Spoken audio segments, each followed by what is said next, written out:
잡담회. 안녕하세요. 진행을 맡은 아나운서 이지혜입니다. 팬데믹 이후에 3년여의 시간 동안 우리의 삶은 너무나도 많이 바뀌었습니다. 그중에 아마 가장 크게 달라진 거라고 하면 우리의 일일 겁니다. 대부분의 기업들은요, 비대면, 재택근무를 시행하면서 노동 환경이 굉장히 크게 변화를 맞게 되었죠. 코로나19 엔데믹의 시대가 된 현재 일상으로의 복귀가 진행되고 있는데요. 나의 일, 노동이 주는 의미는 얼마나 많이 달라졌을까요? 그래서 2023년 대한민국이 조금 더 행복하게 일할 방법을 찾기 위해서 노동의 과거, 현재, 미래까지 이야기해보는 특별한 시간을 준비했습니다. 앞으로 3주 동안 함께 고민하고 공부할 분들 소개해드릴게요. 안녕하세요. 안녕하세요. 반갑습니다.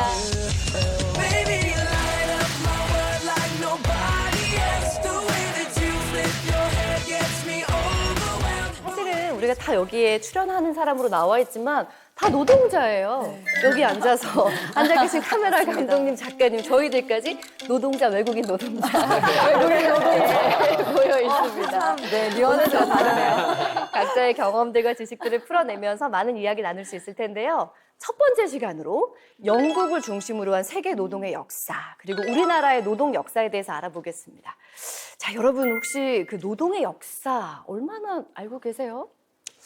노동의 역사는 저는 변호사로서 노동법, 현행법 개정되는 거 따라가기도 바빠서 너무 많이 바뀌죠? 노동도 고민 못 해보고 네. 역사는 더더욱 고민하기가 어려운 것 같습니다. 네. 사실 국사, 세계사 이렇게는 배웠지만 특히 국사에서 노동 부분은 크게 배운 적이 없었던 것 같아서 낯선 것 같아요. 네. 저도 노동이라고 하면 왠지 뭔가 무겁고 어렵게 느끼는데요. 그래서 오늘 아주 특별한 선생님을 이 자리에 모셨습니다. 아주 쉽게 설명해 주실 거예요. 역사는 최태성, 큰별쌤 최태성 선생님 모셨습니다. 어서 오세요. 반갑습니다. 안녕하세요. 한국사 기자들 큰별쌤 최태성입니다. 네. 네.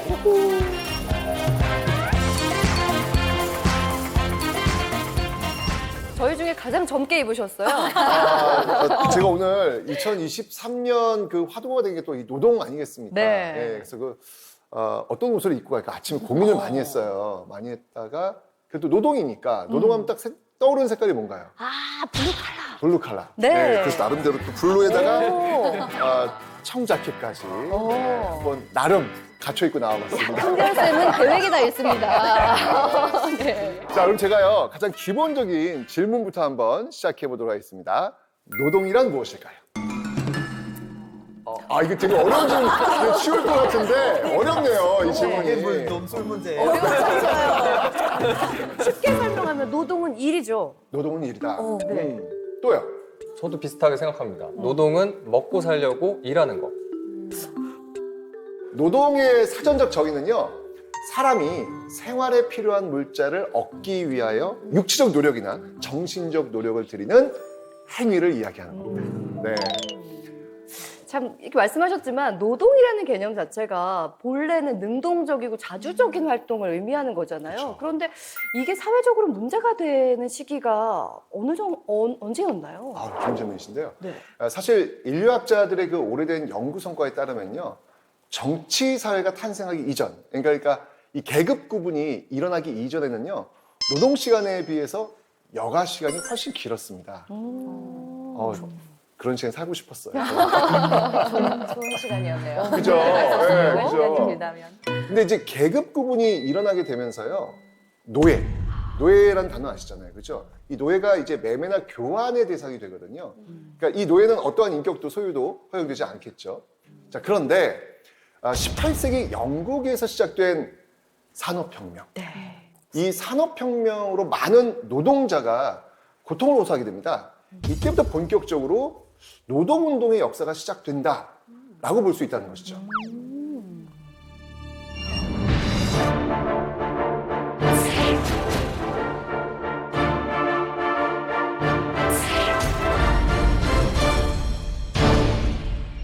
사실 세계 노동의 역사를 다루려면요, 정말 많은 시간을 할애해야 할 것입니다. 그래서 제가 준비한 세계 노동의 역사는요, 산업혁명이 최초로 시작된 나라. 타일러 어디죠? 영국이요. 오케이, 역시 맞습니다. 바로 영국. 이 영국 중심으로 제가 이야기를 좀 해드리도록 하겠습니다. 자, 여기 지금 두 개가 보이는데 너무 유명한 것들입니다. 바로 하그리브스의 그 제니 방적기, 그다음에 와트의 증기기관차. 자, 이 두 발명품이 바로 이 산업혁명이 전개되는 데서 결정적인 그 계기가 되었던 그런 도구라고 볼 수 있는데요. 사실 유럽 사람 대부분은요, 전통적으로 모직을 이 옷감으로 만든 옷을 입어왔죠. 모직이 혹시 뭔지 아세요? 모직. 주로 이렇게 양복, 예, 이런 옷들, 군복, 뭐 이런 옷들 이제 모직. 근데 지금 저희가 입고 있는 이런 옷들은 이건 모직이 아니잖아요. 이거는 뭐죠? 면이죠. 네. 근데요, 17세기 인도에서요, 면직물이 대량으로 수입이 됩니다. 그 전까지는 모직이었는데 이제 인도 쪽에서 이제 면직물이 대량이 수입되면서 엄청난 인기를 얻게 되죠. 왜냐면 모직물은 좀 무겁잖아요. 근데 면직물은 가볍고 따뜻하니까. 자, 이러면서 정치적 영향력이 컸던 모직물 제조업자와 상인들은요, 인도산 면직물 수입과 그 소비를 법으로 그렇죠, 막으려고 했겠죠, 당연히. 왜냐면 나는 모직 팔아야 되는데 면이 지금 너무 인기 있으니까 이거 못 팔도록 해야 될 거 아니에요. 막으려 했던 것이죠. 자, 이렇게 이들의 노력이 좀 성공을 거두긴 했는데 결국 이제 밀수 뭐 이런 방법을 통해 가지고 면직물이 계속 들어옵니다. 자, 이러다 보니까 영국 내에서 그래? 그러면 아예 그냥 우리 안에서 면직물을 좀 생산해 볼까? 이러던 찰나에 1764년이었죠. 바로 여기 하그리브스. 이 하그리브스가 바로 제니 방적기를 발명하게 됩니다. 실을 이 감는 방추가 8개였기 때문에 작업 속도가 당연히 8배나 빨라진 거죠. 그러니까 실을 일정한 굵기로도 뽑아낼 수 있기 때문에 굉장히 효율적이었던 거예요. 자, 한 사람이 몇 사람이 일을 하는 거야, 그런 거지. 8사람이. 8사람의 일을 엄청 빠른 속도로 하게 된 겁니다. 자, 그 후에는요, 이 제임스 와트가 증기기관을 또 개량해가지고 공장에서는요, 힘들이지 않고 기계를 돌릴 수 있게 된 거죠. 빠른 시간에 많은 물건, 즉 대량 생산을 해낼 수 있게 된 겁니다. 이게 바로 산업혁명의 시작이 된 거죠. 자, 이 편리함과 안락함 뒤에는요, 누군가의 그 희생과 고통이 수반되기 마련이겠죠. 자, 이게 지금 산업혁명 당시 노동자들의 모습인데요. 하루는 내가 7집을 방문했는데 침대를 가진 집은 하나도 없었고 그중 몇몇 집은 집더미조차 갖고 있지 않았다. 80살 된 노인들이 마룻바닥에서 대부분 낮에 입던 옷차림 그대로 자고 있었다. 한 지하실 방에는 스코틀랜드의 서로 다른 지역에서 온 두 가족을 만났다. 그 도시를 떠난 직후 두 아이가 죽었고 셋째 아이가 죽어가고 있었다. 가족 모두 한 구석에 더러운 집더미를 안고 누워 있었다. 그 지하실에는 두 가족 이외에 당나귀가 한 마리 살고 있었는데 지하실은 너무 어두워 낮에도 사람을 구별하기가 어려웠다. 이 당시 그 노동자들이 살고 있는 그 모습을 지금 보여주고 있습니다. 주거 환경이 이렇게나 열악했으면 그 노동 환경은 아마 더 하지 않았을까요? 공장이 처음에는요, 방적 같은 그런 일부 분야에서만 활용이 되었는데 이때는 주로 여성과 아동을 고용해서요, 긴 시간 동안 노동을 강요했습니다. 하루 노동 시간만 평균 16시간 이상이었습니다. 16시간 일을 하면 16시간 이상. 그럼 어떻게 되는 거예요, 이게 지금? 자는 하루가 시간, 24시간인데. 자는 시간, 먹는 시간 빼고 계속 일하는 그렇죠, 거예요. 그렇죠. 야, 진짜 노동. 6일간 평균 80시간 이상의 그 중노동에 시달려야 했습니다. 정말 그 생존을 유지하기조차 어려운 이 저임금 상태가 오랫동안 유지되었고요. 임금 삭감을 위해서 게으르다는 등의 여러 가지 과시를 대면서 임금의 일정 부분을 또 강제로 공제한다든지 그 이외에도요, 그 기업주 소유의 어떤 재료나 기계 등의 그 사용료를 받아내기도 했죠. 그러니까 16시간 동안 일해서 받는 그 돈이 온전히 내 돈이 되는 게 아니에요. 너는 게을렀으니까 좀 더 떼고, 너는 내 거 사용해서 또 떼고, 이것 떼고 하면서 정말 생계 유지조차 어려울 정도의 그 극한의 어떤 그 빈곤에 시달릴 수밖에 없었다는 이야기죠. 지금이랑 많이 다르네요. 한 200~300년 전에 그렇죠. 이야기인데 네, 또 맞습니다. 얼핏 전 엄마니까 궁금해지는 게 지금도 뭐 일 조금 늦게 끝나면 아이 데리러 가고 이거 바쁘거든요. 근데 아까 16시간 일한다고 하셨잖아요. 그러면은 그 사이에 부모들은 아이를 어디다 맡길까요? 그 시절에는요, 정말 더 슬프고 잔혹한 이야기가 많이 있습니다. 이 아동들을 대상으로 한 노동 착취가 존재했습니다. 아이들도. 왜냐면요, 지금 아까 지금 산업혁명을 통해서 생산이 뭘로 이루어지고 있죠? 기계. 네. 기계에 의해서 이루어진 이 생산은요, 간의 수공업에서는 다르게요, 숙련된 노동자 대신 숙달도가 좀 떨어지더라도, 예. 왜냐면 기계가 되니까 네. 웬만큼 익숙해지면 누구나 할 수 있는 거예요. 그러다 보니까 좀 더 저렴한, 네, 임금이 좀 싼 여성 노동자라든지 아동 노동자들, 당연히 사용자 입장에서는 이들을 대체하는 게 훨씬 더 좋잖아요. 네, 그러면서 바로 여성 노동, 아동 노동이 확산되게 됩니다. 자, 몇 살 때 공장 일을 시작하였나요? 몇 살 때? 6살. 아까 뭐 유치원 뭐 이런 거? 어린이집. 네, 지금 그 생각을 하시지만 이때는 6살부터 지금 공장 나간 거예요. 저희 딸이 지금 딱 6살이에요. 그러니까요. 예, 공장에 있는 거예요, 지금. 그러면 그 아이, 딸 네. 떠올리시면서 그럼 작업 시간은 몇 시부터 몇 시까지입니까? 일이 밀릴 때는 새벽 5시부터 저녁 9시까지 일하였습니다. 6살 딸이 새벽부터 저녁까지. 자, 뛰어놀고 학교에서 공부해야 할 아이들이 제대로 된 임금도 받지 못한 채 노동을 강요받고 있는 겁니다. 아동들은요, 기본적으로 청소와 같은 잡일에 투입되기도 했지만요, 방적 공장에서는 주로 그 좁은 틈에서 실이 끊어지면요, 연결하는 작업 같은 일. 그러니까 몸이 작으니까. 하니까. 그렇죠. 네, 그 기계 틈에 들어가가지고 그 끊어진 것들 이렇게 연결하는 그 일에 투입이 되는 거죠. 이 6살짜리 아이들한테 지금 이런 일을 하는 것, 지금은 이게 곧 뭐예요? 학대죠, 이건. 네. 학대입니다, 학대. 가장 잔인한 아동 노동이 있었는데요. 이게 뭐였냐면 석탄 노동이었습니다. 그 당시에 이제 연료가 석탄인데 이 석탄을 떼우다 보면은 이 굴뚝이 막히는 거예요. 당시 영국 공장에서의 그 굴뚝 지름, 그 지름은요, 대략 한 50cm가 채 안 돼요. 일반적인 성인들이 들어갈 수 있을까요, 없을까요? 못 들어가. 못 들어갈 것 같아요. 누가 들어가요? 애기들이. 애기들을 맞습니다. 맞습니다. 맞습니다. 바로 여기에 아동들이 고용이 되는 겁니다.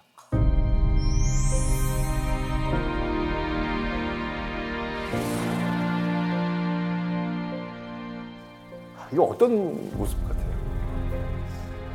정말 이거 적나라한 그 아동 노동의 모습들이 지금 나오고 있는데요. 지금 오른쪽에 보시면 알겠지만 지금 굴뚝에서 나오지 못하는 그 아동 청소부를 꺼내고 있는 모습이에요. 그리고 이 왼쪽 보시면 알겠지만 이미 주검이 된 아동 굴뚝 청소부의 모습이 좀 보이고 있습니다. 실제로요, 이 굴뚝 청소하는 중에 이렇게 불을 지피는 경우, 모르는 거죠. 모를 수도 있잖아요. 그럴 경우는 어떻게 되는 거예요? 내려오다가 갑자기 빨리 올라가야 되는데 올라가지 못하는 거죠. 그러면 불에 타 죽을 수도 있고 질식으로 죽을 수도 있잖아요. 이런 게 진짜 비일비재했던 거예요. 그 4살짜리, 6살짜리 그 아이들이.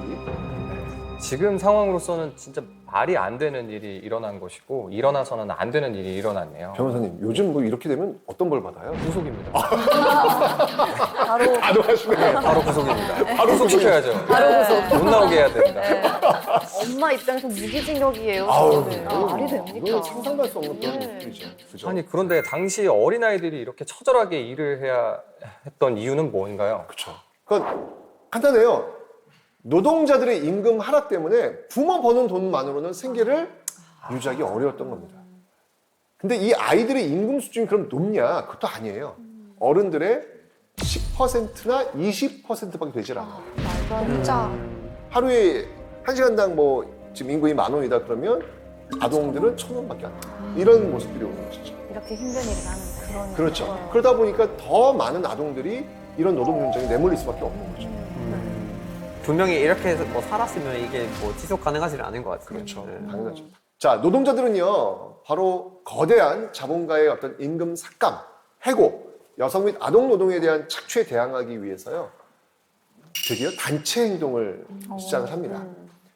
특히 이제 프랑스 혁명의 영향으로요, 이 단결력은 더욱더 강화되고요, 이 노동 계급 투쟁의 양상을 띠게 되는데요. 자, 이러면서 영국 지배계급은요, 이런 어떤 그 분위기를 보면서 어떨 것 같아요? 영국에서는 그 자본가나 지배계급들은. 마음에 안 돼. 불안하겠죠. 그죠? 자국 내에서 혹시 프랑스에서 일어났던 이런 혁명이 일어날까 봐 걱정을 하는 거예요. 걱정할 수밖에 없잖아요. 항상 그 영국과 프랑스는 비교 대상이라면서요. 그렇죠. 옆 나라 또 난리 났다. 매우 걱정을 하시겠죠. 그렇죠. 자, 그래가지고 영국에서는 어떤 식으로 대응을 하냐면 1799년에 결사금지법을 제정하게 됩니다. 결사금지법이 뭐겠어요? 모이지 말라는 거예요. 네. 이러한 배경에서 일어난 게 바로 러다이트 운동이라는 겁니다. 러다이트 운동의 중요한 목표물은요, 바로 이 직조공정, 여기 도입된 그 직조기였습니다. 노동자 가운데 비교적 특권적인 지위를 누리고 있던 이 직조공이 기계 도입 후 일자리를 잃어버리게 된 거예요. 이들의 어떤 처지가 이렇게 나빠지니까 결국 이들이 이렇게 비밀 결사가 되어가지고 파괴시키는 어떤 그런 모습들이 보이고 있는 겁니다. 이 노팅엄에서 시작된 이 러다이트 운동은요, 요크시와 랭커셔 지역까지 확산됐는데요. 일부 지역에서는요, 기계를 부수는 것에 멈추지 않고요. 아예 심지어 이 기계들이 지금 어디 있습니까? 공장에 있잖아요. 아예 그냥 공장을 불질러 버리는 거예요. 네, 그리고 심지어는 공장주를 살해하기까지 합니다. 모든 분노가 다 그쪽으로 가버리는 거죠. 자, 이것 때문에 영국 정부는 군대를 동원해가지고 군대요? 네, 이 러다이트 운동을 탄압했고요. 주동자들을 처형하거나 또 추방하면서 사태를 진정시키려고 노력을 했죠. 들으면 노동운동도 그렇고 영국 정부 대처도 굉장히 과격하다는 생각이 들거든요. 근데 그렇다면 영국에서 그 시행 중이었던 말씀하셨던 결사금지법은 네. 언제까지 지속이 되나요? 이 결사금지법은요, 당연히 대중들의 분노를 계속해서 일으켰고요. 대부분의 노조들은요, 결국 이 지하로 들어가서 비밀 결사로 전환해가지고 지속적으로 바로 이 법에 맞서 저항하는 그 투쟁을 벌이게 되는 것이죠. 자, 그 결과요, 1824년 영국 의회가 결사금지법을 폐지하게 됩니다. 그러면서 이 노동조합 활동이 법적으로 인정받게 되는 것이죠. 그럼 우리 아까 본 아이들 있잖아요. 네네. 굴뚝 청소하고 네. 이런 아이들, 그 아이들을 위한 또 법은 혹시? 계속 걸리시죠, 지금 네. 그게. 너무 네. 충격적이었어요. 그러니까요. 애들 어떻게 된 거예요, 지금 이제. 1819년 영국 국회에서 면 공장의 노동 환경을 법으로 통제하는 공장법이 드디어 통과하게 됩니다. 자, 한번 그 면지 공장법 한번 보겠습니다. 면지 공장에만 일단 적용되는 거예요. 자, 두 번째, 9세 미만 어린이 고용 금지. 그다음에 세 번째, 9세에서 16세 연소자의 주간 근로 시간을 72시간으로 제한. 그런데 강제할 수 있는 시스템은 마련되지 않았어요. 네, 그럼 어떻게 보면 이제 권고사항 비슷한 그런 게 나온다는 이야기죠. 그럼 어른은 일단 더 했다는 거? 그치? 그렇죠. 네. 그러겠네요, 네. 진짜. 그런 생각이 들고 또 마지막 4번이 네. 뭐 지키려면 지켜 근데 안 지켜도 돼? 이런 느낌이어서 되게 맞아요. 무책임하게 느껴져요. 그죠. 네. 네. 자, 이 공장법은요, 영국에서 공장 노동자들의 그 가혹한 노동 조건을 시정하기 위해서 시행된 법률의 어떤 그 총칭으로 쓰이게 되는데요. 1833년에는요, 일반 공장법이 성립되게 됩니다. 이전 공장법과 동일하게요, 9세 미만 아동의 고용 금지를 유지하고 9세부터 12세 어린이 하루 9시간 이상의 노동을 금지했고요. 추가로 18세 미만의 미성년자 역시 12시간 추가 노동을 금지하게 됩니다. 또 18세 미만의 그 야간 작업 금지와 공장 감독관 설치 등을 규정하게 되었죠. 이후 1842년 들어와서는요, 이제 광산에서도 어린이와 여성에게 휴일도 없이 14시간, 15시간 일을 시키지 못하도록 한 광산법이 제정이 됩니다. 그리고 1847년에는요, 10시간 노동법이 제정되기도 합니다. 이거는 어린이와 여성을 하루 10시간 이상 노동시키지 못하게 하는 것이죠. 어쨌건 간에 지금 보면 어때요? 조금씩 나아지고 있는 거예요. 네, 나아지고 있는 거죠. 네. 그럼 이 영국 공장법이 노동의 역사에 굉장히 의미가 크겠어요.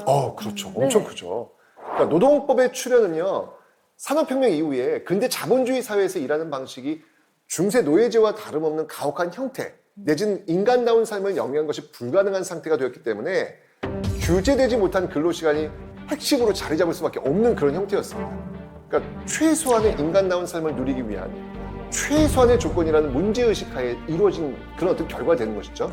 그렇기 때문에 이 공장법은요, 영국에서 뭐 최초의 노동법이라고 이게 정의 내리기 좀 어렵겠지만 그런 노동법으로 가는 큰 징검다리 역할을 했다.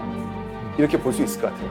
지금 봐도 말이 안 되지만 어쨌건 징검다리 역할을 한 거예요. 사실 이번 시간에는요, 영국 중심의 노동 역사를 배웠기 때문에 나오셨으니까 그렇죠. 프랑스, 미국도 좀 살짝 그래도 좀 우리가 알고 가야 되지 않을까라는 생각이 들어요. 네, 그죠? 네, 왜냐면 네, 또 네. 비교하실 거 아니에요. 왜 또 프랑스 나가냐. 네, 자, 그래서 한번 그것도 들어도 보고 한번 얘기도 한번 해보는 그런 시간 가졌으면 좋을 것 같아요. 네. 네. 프랑스부터 얘기할까요? 그러니까 노동도 그렇고 노동 운동도 그렇고 프랑스에서는 인권입니다. 네, 지금도 그렇게 바라보고 있고 그렇기 때문에 학교에서도 배우지만은 가족과 식사하면서도 얘기를 해요. 네, 또 프랑스 워낙 파업이 많다 보니까 내일 또 이런 시위한대 하면 그래? 어떤 시위지? 언제까지 시위하지? 어떤 주제지? 하고 또 그 관련 정책을 알아보고 가끔은 너무 표현해서 좀 힘들지만 프랑스인으로서도 이거는 좀 살짝 넘어가면 될 것 같은데 굳이 또 오늘 노동 환경 불편하신 점은 없으시죠?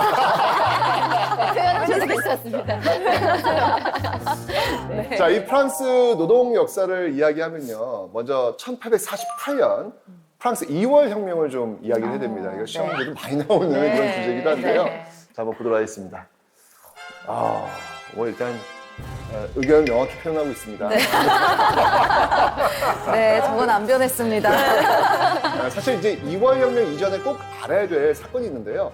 바로 7월 혁명입니다. 1830년 7월이었죠. 시민들이 그 자유주의를 요구하는 혁명을 일으켜가지고 당시 왕이었던 그 샤를 10세를 몰아냅니다. 그러면서 루이 필리프를 왕으로 추대를 하거든요. 그러면서 이제 입헌 군주제를 수립을 하거든요. 이걸 바로 7월 혁명이라고 합니다. 자, 어쩌면 혁명에 성공했으니까 모두가 좀 행복하지 않을까라고 생각할 수 있잖아요. 근데 그러질 못해요. 그 이유가 뭐였냐면 바로 그 루이 필리프의 7월 왕정이 그 소수의 그 부유한 시민 그리고 이 대지주 이들의 어떤 부와 권력을 독점한 체제였거든요. 그리고 선거권도 제한적이었습니다. 그러니까 돈 있는 사람들 뭐 이런 사람들 선거권을 준 거예요. 결국 그 파리의 그 중하층 시민 계급과 노동자들 당연히 뭘 요구하겠어요? 우리에게도 권리 달라, 선거권 달라 이런 거 아닙니까? 선거권 확대와 그 시민의 어떤 자유를 요구하면서 7월 혁명 뒤에 나오는 2월 혁명, 그 2월 혁명이 이런 배경 속에서 일어나게 된 것이죠. 자, 이 혁명의 결과로요, 결국 루이 필리프를 몰아냅니다. 그리고 제2공화정.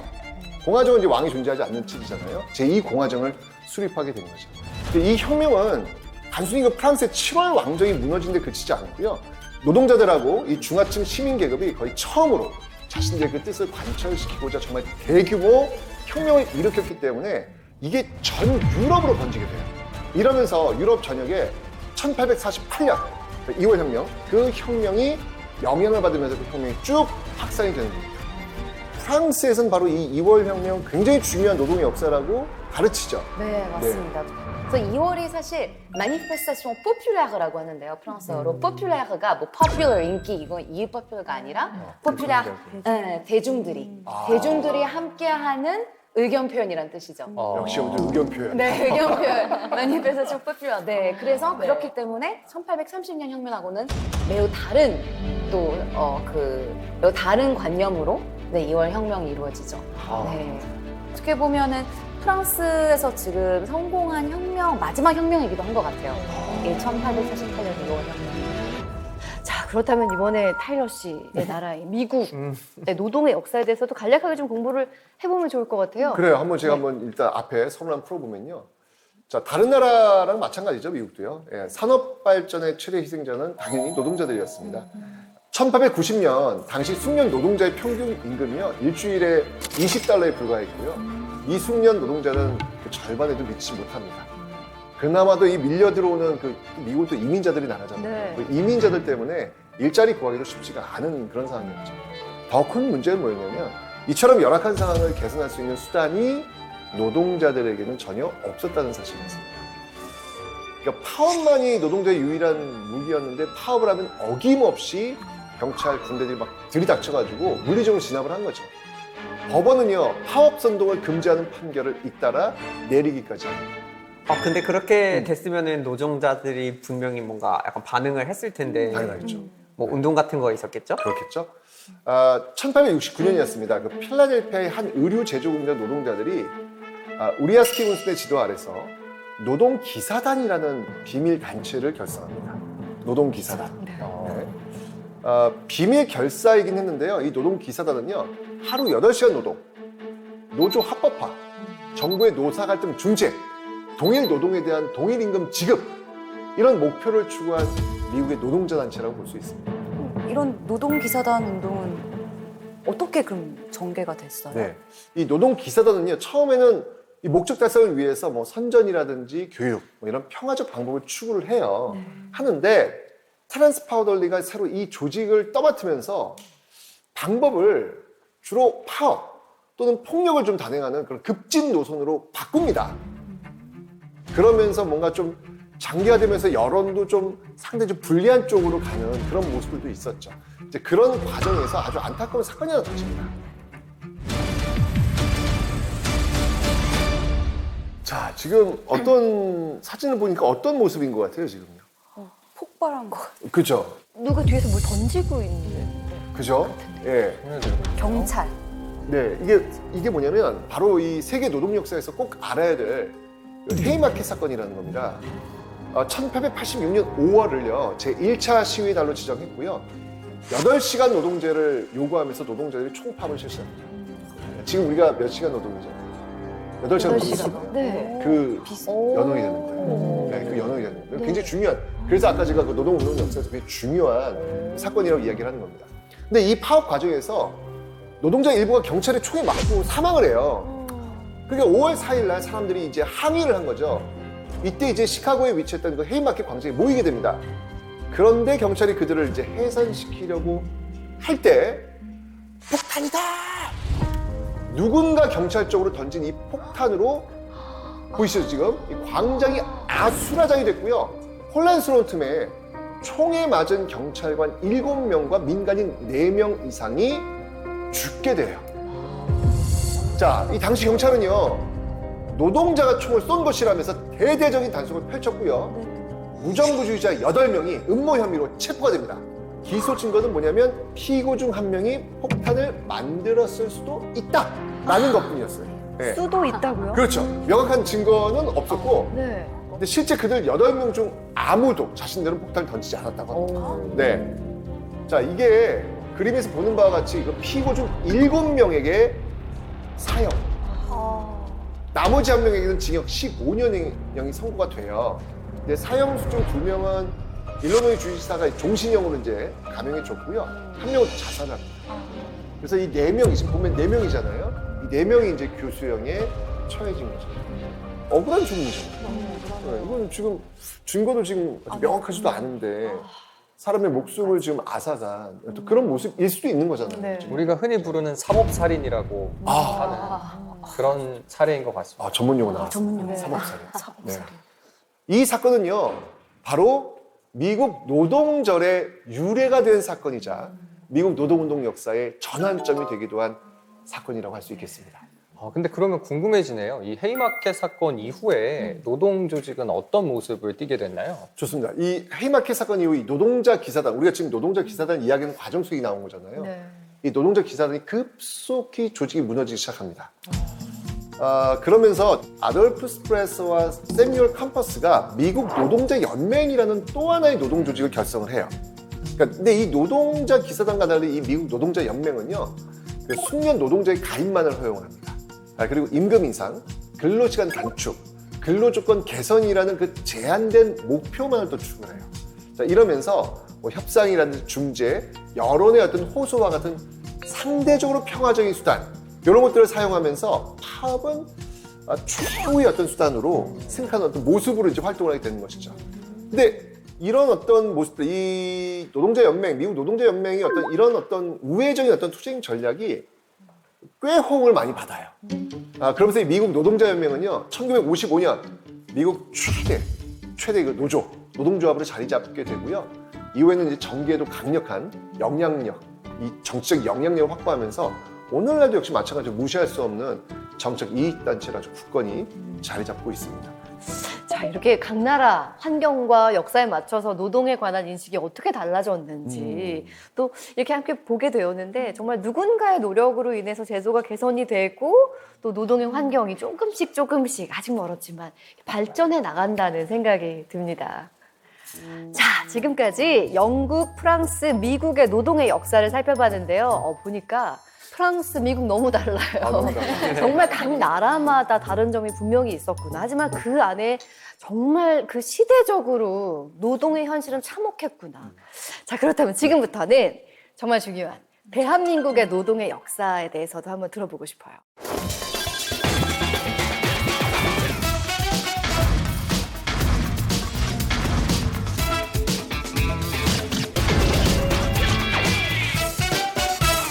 자, 광복과 분단을 거치면서요, 1953년입니다. 이 노동 역사에서 아주 중요한 사건이 일어납니다. 자, 과연 무엇일까요? 전쟁이 끝날 무렵. 그렇죠. 한국 전쟁이 끝나고 바로 굉장히 어수선할 한국 전쟁이 끝날 때인데. 무렵 누가 지금 얘기하셨어요? 제가 맞죠? 이쪽에서 들린 소리 같은데 지금 제가 그것만 압니다. 이렇게 바라보고 있어요. 네, 맞습니다. 지금 배경은 맞습니다. 네, 지금. 네.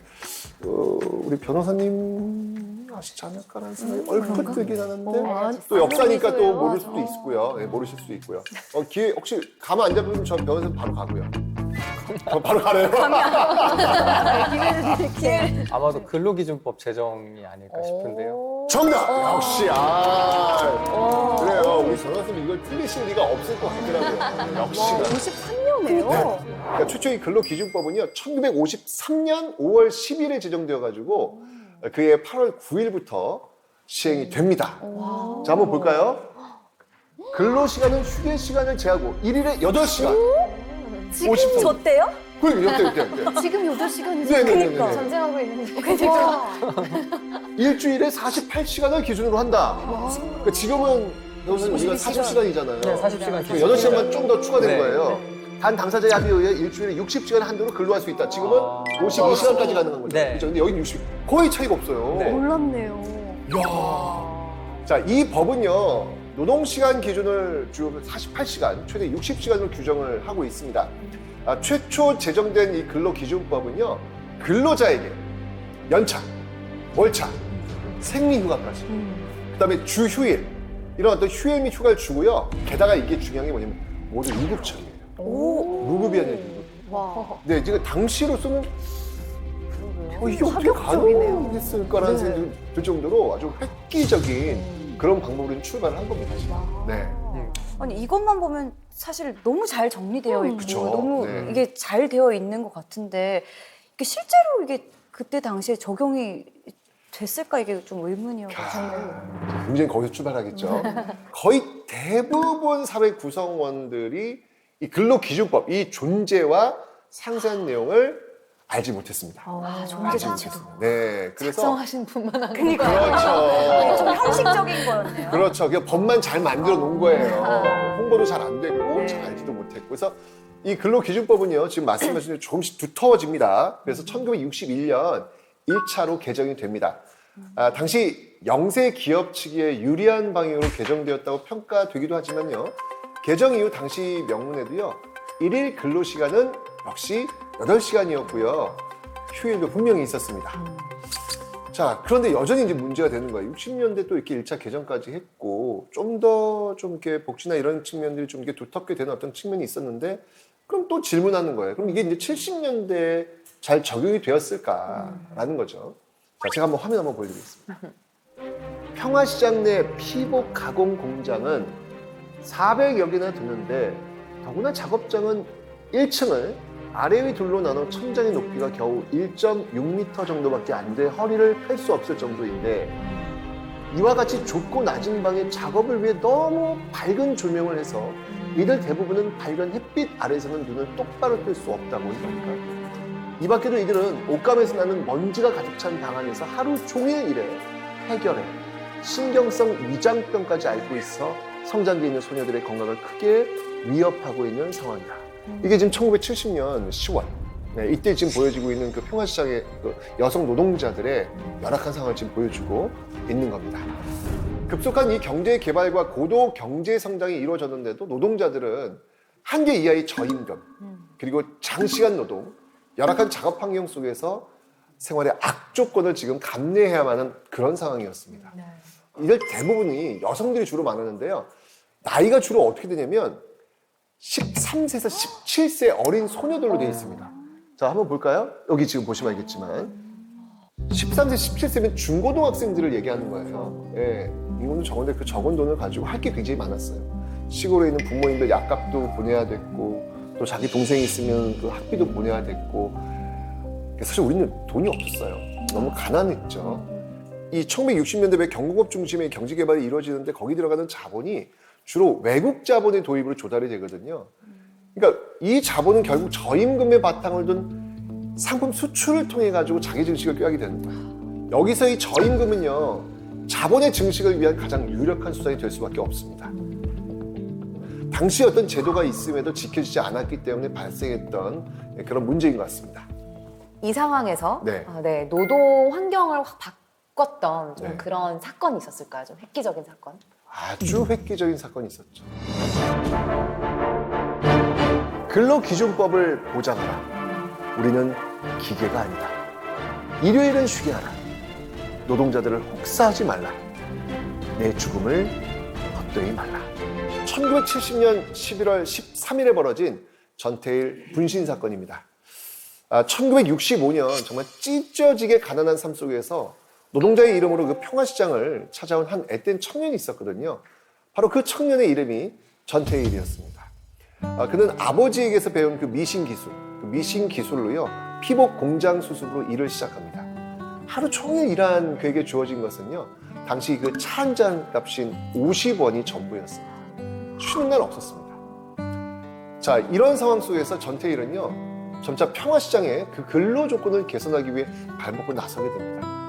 어두운 노동 현실을 타파를 위해서 처음 마주한 게 바로 아까 봤던 근로기준법이었던 거예요. 중요한 건 있잖아요.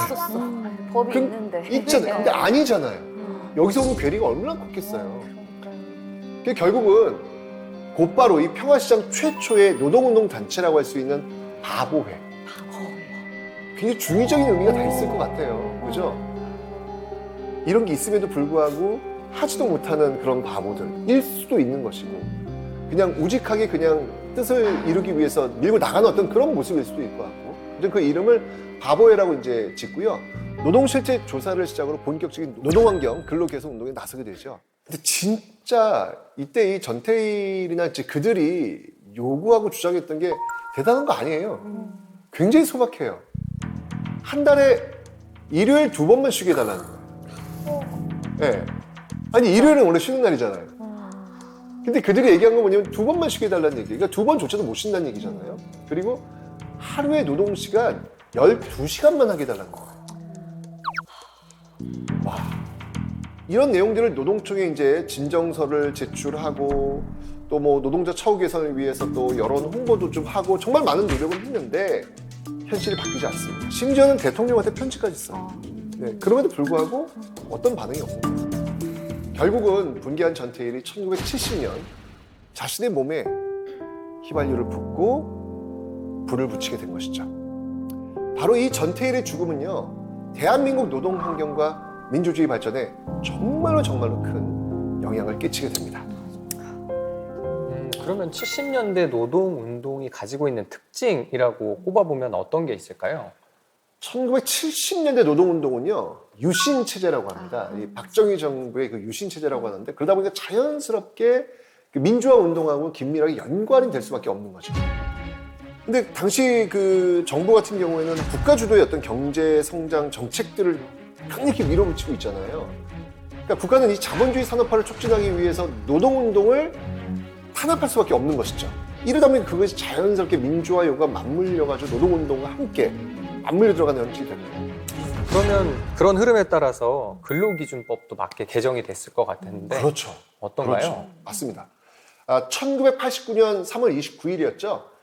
근로기준법 제정 35년 만에 법정 근로시간이 단축이 됩니다. 단축이 됩니다. 자, 한번 보겠습니다. 근로시간은 휴게시간을 제하고 1일에 8시간, 일주일에 14시간. 44시간을 초과할 수 없다. 네, 다만 당사자 간의 합의에 의해서 일주일에 12시간 한도로 연장 근로할 수 있다. 우리 앞에 봤던 53년 그 근로기준법보다 훨씬 더 줄어든 그런 모습으로 지금 나오게 된 겁니다. 그러면 90년대 들어서 어떤 변화가 또 있었나요? 자, 1990년대까지는요, 자동차, 중화학공업 등의 대규모 사업장의 조직 노동자 중심의 노사 관계가 주축이었습니다.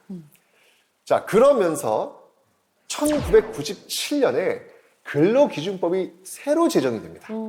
네, 그러니까 근로시간이 줄어들던 이전과는 좀 다른 양상으로 전개됩니다. 바로 탄력적 근로시간 제도하고 선택적 근로시간 제도가 도입이 됩니다. 한번 볼까요? 자, 1997년 근로기준법 주요 내용입니다. 또 차이가 있어요. 네. 사업자는 취업 규칙에서 정하는 바에 의해 2주간 이내의 일정한 단위 기간을 평균하여 1주간의 근로시간이 초과하여 근로하게 할 수 있다. 다만 특정 주의 근로시간은 48시간을 초과할 수 없다. 쉽게 설명하면 네. 탄력적 근로시간제 같은 경우에는 일정 기간을 정해놓고 더 일하게 할 수 있다. 네. 그런 의미고요. 굉장히 쉽습니다. 뭐 선택적 근로시간제도 네. 9시부터 6시라고 이렇게 정해놓는 네. 뭐 그런 근로시간을 조금 더 유연하게 선택해가지고 근로자 대표와의 합의를 통해서 좀 유연하게 정할 수 있다라는 그런 의미예요. 결론은 총 양은 같지만 선택적, 탄력적 뭐 이런 것들을 그렇죠. 자유롭게 할 수 있다는 얘기잖아요. 맞습니다. 그거를 고무줄처럼 얼만큼 많이 일할 수 있느냐를 늘렸다 줄였다 할 수 있는 것은 아니고 엄격하게 정해놓은 한도 내에서 그러나 어떤 근로자는 특정 주에 더 일이 많을 수도 있고 그렇죠. 적을 수도 있고 그렇죠. 그리고 반드시 정해진 시간에만 일이 많을 수도 있고 아닐 수도 있으니까 그런 것들을 좀 유연하게 해서 생산성을 높이자라는 취지에서 도입한 조문으로 알고 있는데 자, 그럼 제가 한번 문제를 한번 좀 내보도록 하겠습니다. 여기서요. 변형 근로시간제가 도입된 배경. 그 배경은 무엇일까요? 이게 지금 97년도입니다. 네. 97년도. 네. IMF가 있었잖아요. 아니, 유주환 선수 따로 공부해요? 아니 제가 딱 그때 고등학생 때였는데 너무 충격적이었거든요. 아, IMF가. 아, 역사가 아니라 여긴 삶이구나. 아니 실제로 친구들 중에서 아버지께서 뭐 실직하시거나 그러니까 중간에 뭐 학원 다 그만두는 경우도 생기고 뭔가 정말 삶이 바뀌는 경험을 했거든요. 맞습니다. 맞습니다. 네. 자, 당시 상황을 좀 보면요. 한보철강 부도 사태를 비롯해서 국내 경제에 정말 아문이 드리워진 어떤 그런 상황이었거든요. 그러다 보니까 경영계의 요구를 일부 수용할 수밖에 없었던 걸로 보입니다. 네. 확실히 뭐 이게 정치적이던 경제적이던 사회적이던 확실히 이 배경? 네, 배경이 너무 중요하고 그 맞아요. 배경과 흐름에 따라서 제도적인 그런 변화가 이루어지는 것 같아요. 네, 그럼 여긴 90년대까지 얘기했고 그럼 2000년은 또 어떤지. 2000년대구나 네. 또 그러면. 자, 2000년대 한번 가보겠습니다. 네. 2000년대는 이제 발전, 가스 관련 공기업, 공공기관 이런 공공 부문 노사 관계가 이제 크게 부각이 돼요. 그래서 2003년에 법정 근로시간이 다시 한번 바뀝니다. 자, 한번 보겠습니다. 주간의 근로시간은 휴게 시간을 제하고 40시간을 초과할 수 없다. 1일의 근로시간은 휴게 시간을 제하고 8시간을 초과할 수 없다. 저희 감독님, 저희 퇴근해야 되겠는데요? 의견을 주시고 계십니다. 우리 지금 뭐하고 있죠, 지금? 이거 편집하지 마세요. 자, 이쪽 52조에 보면요. 연장 근로의 제한이 있습니다. 당사자 간의 합의가 있는 경우에는 1주간에 12시간을 한도로 해서 제49조의 근로시간을 연장할 수 있다. 자, 이렇게 보시면 알겠지만 법정 근로시간을요. 44시간에서 40시간으로 줄였습니다.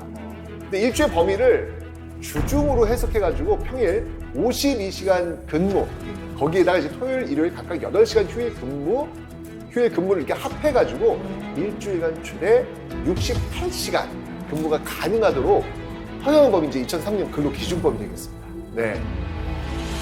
저게 참 희한하지 않나요? 오! 주간이라는 말을 들으면은 월요일부터 금요일이 생각나세요? 아니면 월요일부터 일요일이 생각나세요? 주간. 월요일, 일을 생각 안 하면 주말- 그냥 월일 바뀌는 그래요? 그냥 주니까. 그러면 일주일에 며칠 일한다. 뭐 이런 생각을 해보면 저게 7일일 수도 있고 5일일 수도 있을 것 같은데. 아니 법정이 그러면 안 되죠. 월요일부터 금요일 이렇게 뭐 써놓던가 해야지. 그렇죠. 놀랍게도 저 주간을 주말을 빼고서 월화수목금 정도로 그러니까 생각을 했던 거는 1990년도에 나왔던 그 주간이라는 것에 대한 해석은 아주 일찌감치 나와 있었고요.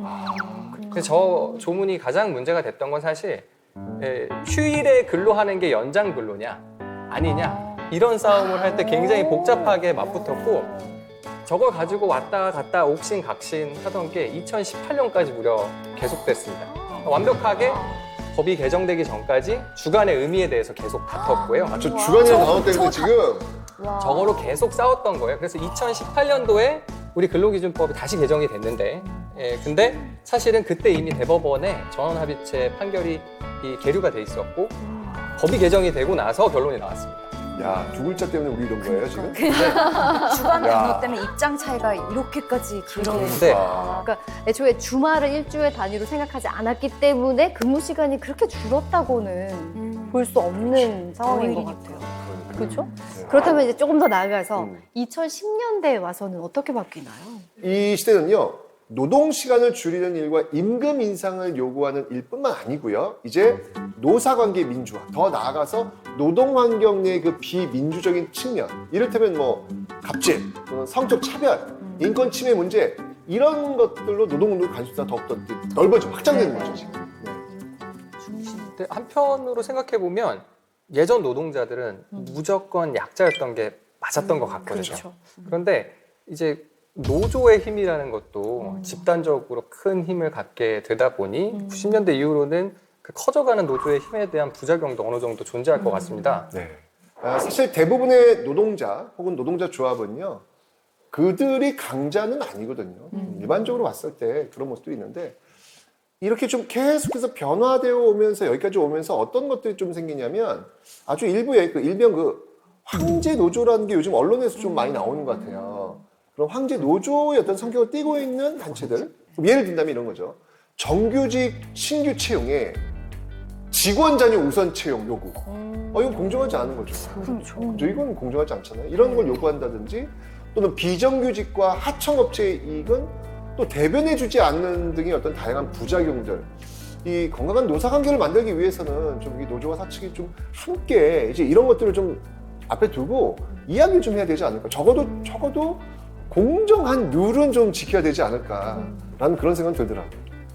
2018년 근로기준법을 개정하면서 근로시간 조항 그대로 둔 상태에서 일주란 휴일을 포함한 7일을 말한다 라는 규정을 사람들 진짜 힘들게 한다. 이 규정을 신설함으로써 현재와 같이 연장 근로를 포함해서 주 최대 52시간제가 시행이 된 겁니다. 자, 2018년도 한번 조합볼게요. 일주란, 드디어 이제 명문화시켰습니다. 일주란, 휴일을 포함한 7일을 말한다. 일주간의 근로시간은 휴게시간을 제외하고 40시간을 초과할 수 없다. 보시면 알겠지만 2003년 근로기준법과 달리요, 일주의 범위를 월요일에서 일요일로 정확하게 적어놨습니다. 그러니까 이 일명 우리가 52시간 제도라고 하잖아요. 이걸로 이제 각자 또 직종에 따라서랑 이게 입장이 되게 다르고 또 주장이 다르더라고요. 그래서 문제점이라던가 뭐 이런 게 또 그러면 있을까요? 사리니까 저 말고요, 변호사님이 하셔야 될 것 같아요. 네. 이거는 제가 답변 드릴 수 있을 것 같은데요. 뭐 첫 번째로 가장 많이 지적이 되는 게 근로자 측면에서 임금이 감소될 수 있다. 그러니까 근무 시간이 줄어든다. 그래서 일을 덜 하니까 무조건 행복하다라는 결론이 도출되기는 어렵다는 거죠.